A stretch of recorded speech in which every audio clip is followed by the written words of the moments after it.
Today we're going to talk about how to represent enthalpy changes in a chemical reaction. And we're basically going to look at 4 different ways of writing thermochemical equations. So method number 1 is a thermochemical equation that includes an energy term. So we've seen this many times before, but I just wanted to go through it with you. So this is a balanced chemical equation that includes the heat transferred to or from the surroundings. So a couple of examples, and again, you've seen these before, is when we actually write the energy as a product or a reactant. So here's an example where it's written as a product, and here's an example where it's written as a reactant. So in order to be able to write these, and you will be expected to write them based on some data, you must know the balanced chemical equation, you must know the molar heat of reaction for one substance, and you must know if the reaction is endothermic or exothermic, so you know what side of the reaction to actually put the heat on. So if we actually go through an example of this, from a calorimetry experiment, a student determines that the specific heat of solution of potassium bromate is an endothermic reaction, and it's 0.25 kilojoules per gram. Calculate the molar heat of solution and write the thermochemical equation. So whenever I'm looking at the molar heat, remember your units, okay? Molar heat in this case would be the kilojoules per mole. Well, I'm given kilojoules per gram. So I have to basically convert this to kilojoules per mole to find the molar heat. And then I can write it in the thermochemical equation. So I gave you the heat of the solution, and that was 0.25 kilojoules per gram. So find the molar enthalpy, so the delta H of solution. It's going to be 0.25 kilojoules per gram. But what I want to do now is cancel out grams and end up with moles on the bottom. So if I multiply that by my molar mass of potassium bromate, if I add that up, it's 167.0 grams per mole. So here I have grams on the bottom, grams on the top, they cancel out. My final, oh sorry, not kilograms, kilojoules. My final units are kilojoules on top, moles on bottom, which is exactly what I want, kilojoules per mole. So now all I have to do is multiply those two numbers together, and I've got my answer, which in this case is 42 kilojoules per mole. So therefore, when I write out my thermochemical equation, I'm going to write out the entire thing. So in this case, to go from a solid to an aqueous, KBrO3. It said it's an endothermic reaction, so that means I know it's going to go on my reactant side. And that's going to give me the energy to dissolve this and make an aqueous solution of it.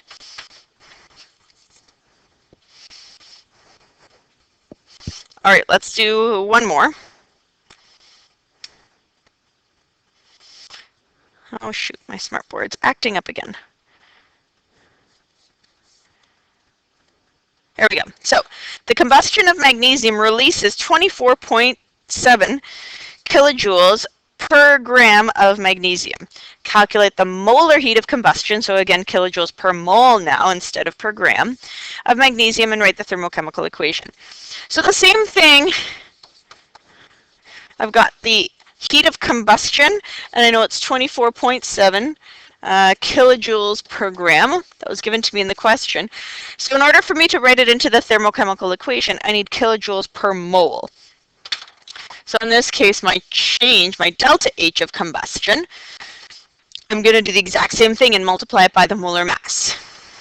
24.7 kilojoules per gram, and I times that by the molar mass of magnesium, which is 24.31 grams per mole. So again, I have grams on the top of a fraction, grams on the bottom that cancel out, and my final units are kilojoules per mole, which is what I want to be able to write it into the thermochemical equation. When I multiply those two terms together, I get about 600 kilojoules per mole.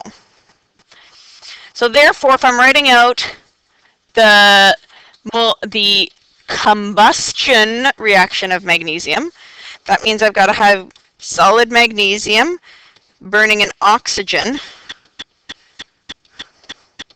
to make magnesium oxide.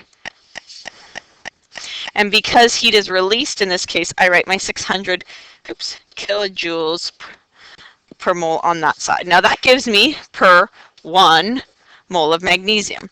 If I were to write this reaction out, Mg plus O2 gives me MgO. You're going to end up balancing it this way. And that's fine. You can write out your thermochemical equation like this, but just know that now this is 2 moles of magnesium that is burned. So at the end, I have to multiply my energy times 2. Because remember, this is kilojoules per mole, which is kilojoules per 1 mole. If my equation says at 2 here, I have to multiply this by 2 before I put it into the equation. All right.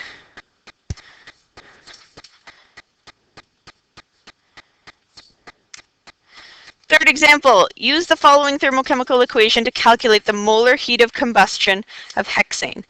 So again, if I read this thermochemical equation, here's hexane.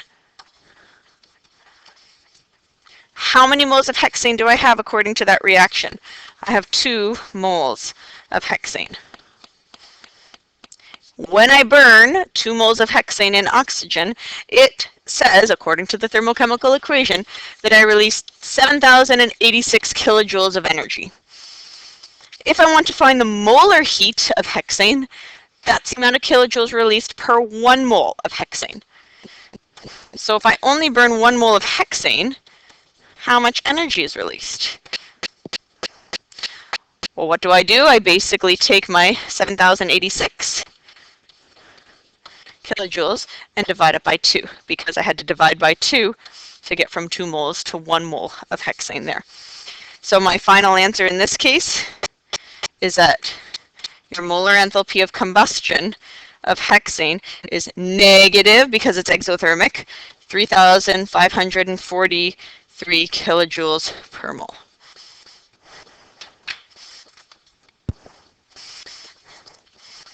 All right, so that's one way that we can write thermochemical equations. Method 2, we're still going to write thermochemical equations, but instead of putting energy values in, we're going to use our enthalpy values, delta H, and we're going to put it outside the reaction. So the enthalpy of the reaction is indicated by a separate expression beside the chemical equation. Remember, exothermic reactions have a negative enthalpy, endothermic reactions have a positive enthalpy. So here's some examples. Again, the same example that I've shown you before is burning hydrogen. We know it's exothermic, so if I write the energy terms separately, I write that the delta H of this reaction is negative 285.8 kilojoules. So it's a different way of representing the exact same thing that I showed you in method 1. Instead of putting the energy in with the products, I use a negative to determine that it's exothermic, and I just put it outside. Here's another example. The decomposition of magnesium carbonate involves heating it up, and it's an endothermic reaction, so I have a positive delta H value, and I just write it to the side. So both methods are acceptable. Method 3, the molar enthalpy of a reaction. This is the quantity of heat transferred in a reaction per mole of a specified substance. We've done this before. And again, to calculate the molar heat of the reaction, we have to use the specific heat of the reaction times the molar mass. So that's N times delta H, which we've seen before. The other thing that you'll see a little bit in your textbook is the standard molar enthalpy of reaction.